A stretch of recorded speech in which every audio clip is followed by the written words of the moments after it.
ሰላም ጤና ይስጥልኝ ውድና የተከበራችሁ ቤተሰቦቼ ሁላችሁንም ሰላም ብያለሁ። በያላችሁበት ሰላማችሁ ይብዛ እያልኩኝ ዛሬ በአዲስ ቪዲዮ መጥቻለሁ። ዛሬ የመጣሁት እንግዲህ ሁልጊዜም እንደተለመደው አዲስ አጀንዳና አዲስ ነገር መስማታችንን ቀጥለናል ማለት ነው።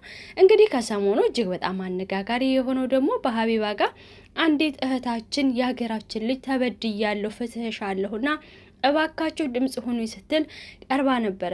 እንግዲህ ያቺ እህታችን የቀረበችው ደግሞ በሀቢባ ቤት የተበደለችው ደግሞ በዱባይ ሬስቶራንት ውስጥ ተሰራ የነበረች ወይም ደግሞ በሸፊነት ስታገለግል የነበረች ለ3 አመት ከ10 ወር ማለት ነው። እንግዲህ አስቡት 3 አመት ከ10 ወር ሙሉ ምንም አይነት ስልክ የሌላት ምንም አይነት ደግሞ ከቤተሰቦቿ ጋራ የማትገናኝ ማንንም በስልክ የማታገኝ ጓደኛም ምንም የሌላት አንዲት እህታችን ናት ማለት ነው።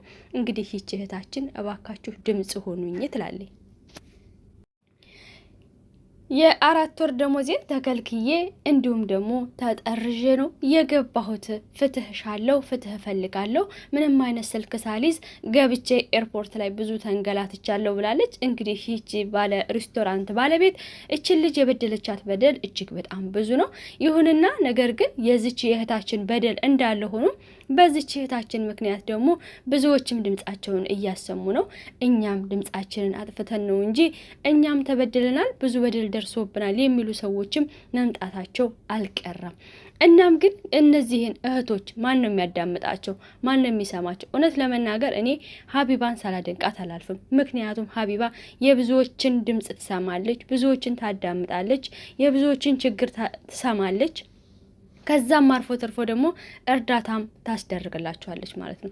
ይሄ እውነቴን ነው የምላችሁ ማንኛውም ሰው የማያደርገው ነው። ማንም ሰው ቢሆን የሰውን ችግር የመስማት እንጃ ብቃት የለውም። ምክንያቱም ችግር መስማት በጣም ይከብዳል። እውነቴን ነው የምላችሁ ማንኛችንም ብንሆን እኔ ይሆናል አይደለ ጭንቀት ማዳመጥ ጭንቀት መስማት አንፈልግም። መሳቅ መጫወት ካለንበት ችግር መርሳት ነው እንጂ የምንፈልገው እዛ ውስጥ ቁጭ ብለን የነዛን ሰዎች ችግር መስማት አንፈልግም። ሀቢባ ግን የተቸራትና የታደለችው የሰዎችን ችግር ትሰማለች፣ ታደምጣለች።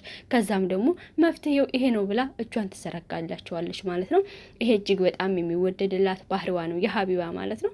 ብዙዎች ሊያደርጉት የማይችሉ ብዙዎች የማያደርጉትን ሀቢባ ግን ታደርገዋለች። ስታደርገውም እያየናት ነው ማለት ነው። እንግዲህ ይህች እህታችን ይሄ ሁሉ በደል ከደረሰባት በኋላ ካለምንም ስልክ ወደ ቤተሰቦቿ ተቀላቅላ አሁን ላይ ደግሞ ፍትህ እየጠየቀች ነው። እንግዲህ ከአዲስ አበባም የላከቻት አጠቃላይ ደላለዋ ማለት ነው አገናኝዋ እሷን ፊቷን አዙራለች። ምክንያቱም ለምን ሚዲያ ላይ ወጣሽ ሚዲያ ያሰጥሽ ምንም የማቅልሽ ነገር የለም ብላለች። ከዛም አርፎ ተርፎ ደግሞ ትንሽ የሚገርመውና የሚያስገርመው ከተበደለ ጎን መቆም ስንፈልግ ወይም ደግሞ የተበደለን ማገዝ ሲገባን እንዴት ነው ለባለ ሬስቶራንቷ ወይም ደግሞ ለበዳይዋ ሴትዮ ወግናችሁ ድምጻችሁን የምትሰጡትና ይችን ምስኪን አንዲት ኢትዮጵያዊ ይሄን ሁሉ ውርጅብ ስታወርዱባት ያመሻችሁ ህሊና ቢሶች እውነቴን ነው የምላችሁ በጣም ነው የምታሳዝኑት፣ በጣም ነው የምታሳፍሩት።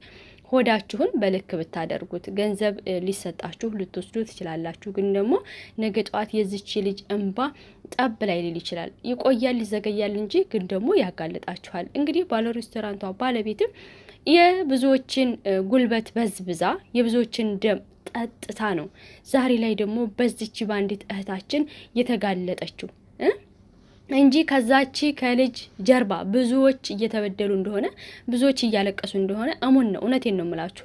እናም ግን እናንተ ሆዳደሮች አስገብታችሁ ሴትዮዋን ቪዲዮዋ ሲወጣባት ፎቶዋ ሲለጠፍባት አሃሃይ ብላ መጣ ውሸት እንደሆነ እንዳልበደለቻት ስልክ እንዳላት እንዲሁም ደግሞ በገንዘቧ ወርቅና የተለያዩ ጌጣጌጦችን ገዝታ ወደ ሀገሯ እንደገባች ተናግራለች። እንግዲህ ወይዘሮ ትርሃስ ነው። አዎ ወይዘሮ ትርሃስ ግን እውነት ለመናገር እንደው ትንሽ አበዙት ይመስለኝ። ለገዛ ወገኖትም እንዳልተመለሱ ነው የሚያሳየው። እንግዲህ ትናንትናም አንዲት ወገናችን መጣ እቺ አረመኔ ናት፣ ጨካኝ ናት፣ የገዛ ስጋ ዘመዷን ወስዳ ብዙ በደል በድላ ምንም አይነት ነገር ደግሞ ሳትከፍላት ጭራሽም ይሆን ብላ ደግሞ ህመምተኛ እንድትሆንና ራሷን እንዳታስታውስ አድርጋታለች ብላለች። እውነቴን ነው የምላችሁ አንዳንዴ የሆኑ ሀብታሞች በደሃ ገንዘብ በደሃ ደም በደሃ ላብ ነው ሀብታም የሚሆኑት። ግን እናንተ እዚህ ምድር ላይ ደስተኛ ሆናችሁ ነገ ጧት ደግሞ የማትሞቱን የሚመስላችሁ ትሞታላችሁ። ይቺ እህታችን እንግዲህ ህመምተኛ ያደረገቻት የገዛ ወገኗን ነው።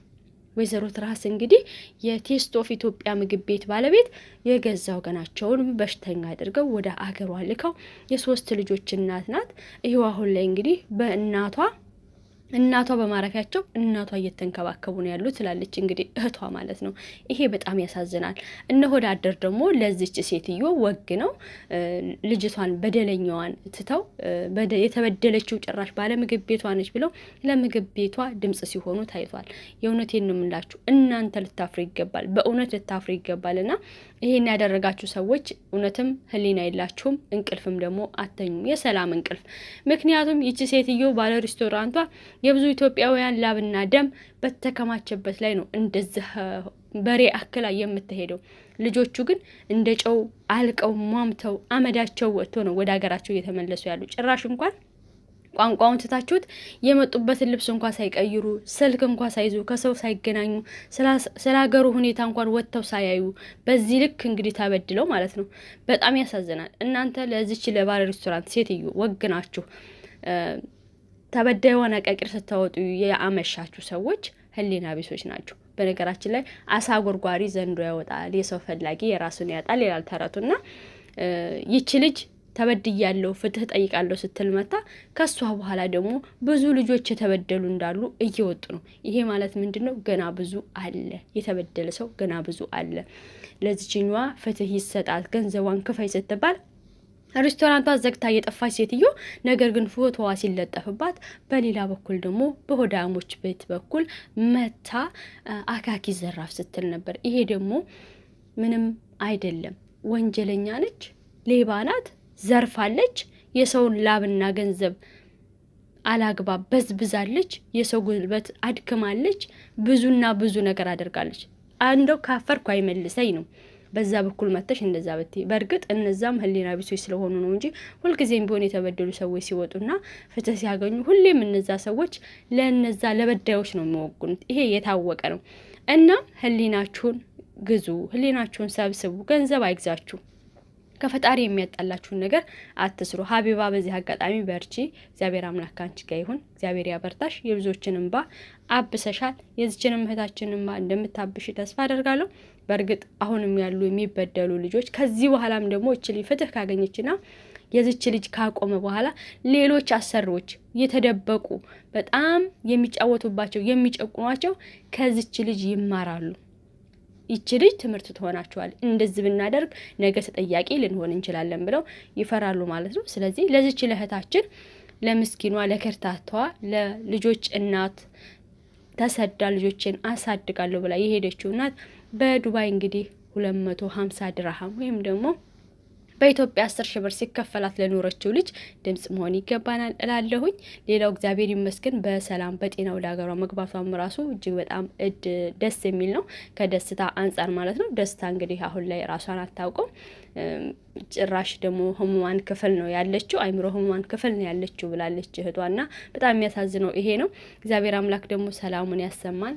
አንቺም ደግሞ እህታችን በርትተሽ ጠንክረሽ ጠንካራ ሆነሽ ነገሮች ያጠነክራሉ። አንዳንዴ ማለት ነው የሚመጡብን ነገሮች ያጠነክሩናል። ጠንክረሽ እንደምትሰሪ ነው ከሱ የተሻለ እንደምትሆኚ ተስፋ አደርጋለሁኝ። መልካም ጊዜ ሆነላችሁ። ከልብ አመሰግናለሁ። ባይ ባይ።